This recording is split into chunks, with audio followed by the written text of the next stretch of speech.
The Union of European Football Associations represents the national football, what Americans call soccer, associations of Europe. It runs national and club competitions and controls prize money, regulations, and media rights to these competitions. Likewise, the National Basketball Association, National Football League, and other professional associations set guidelines for competition. Owners of individual teams have autonomy about buying, managing, and selling their teams, but the association ensures that the leagues are effective. Shopping malls. In this physical arrangement, the individual store owners buy, manage, and sell their spaces, but the overall mall management sets guidelines that govern how the mall operates. And private equity. Since around 2004, the number of publicly traded firms in the United States has declined by about 50%, partly because of the rise of private equity firms.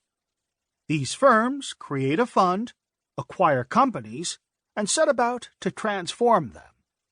The acquired companies remain independent, but draw on financial, strategic, and organizational support from the private equity partners to better manage their business.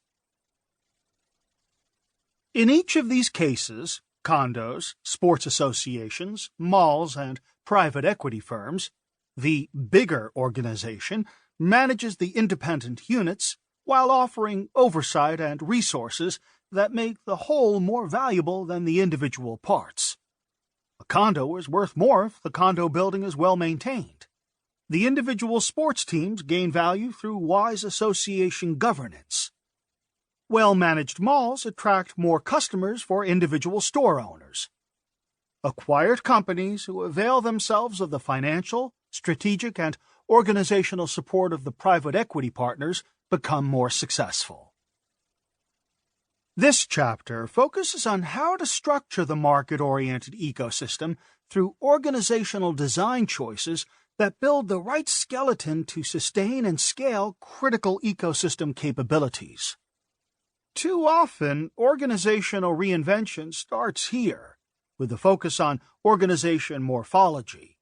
An organization changes its form without knowing the environmental context to explain why. Chapter 2, which strategy choices to drive agility. Chapter 3, and whether it has put in place the 4 core ecosystem capabilities. Chapter 4. Without incorporating the insights from these previous chapters, organizational reinvention is a random event, not a sustained pattern.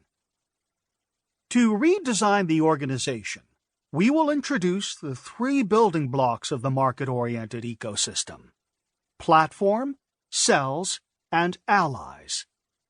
We will demonstrate how this new approach reinvents traditional organization design thinking, and then examine how the 8 ecosystems we studied manage each of these design elements.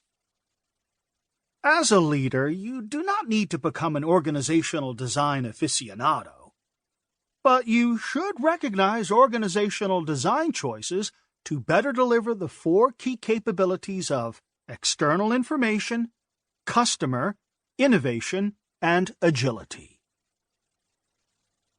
A primer on market-oriented organizational design logic and language.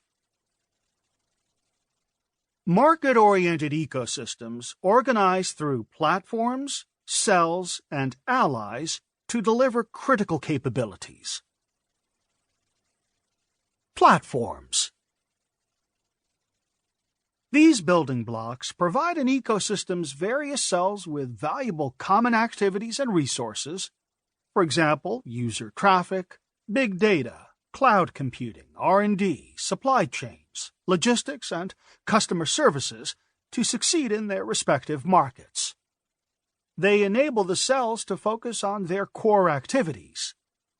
Platforms are like condo associations, sports leagues, mall management, or private equity groups. They are hubs whose support, resources, and governance make the whole more than the individual part.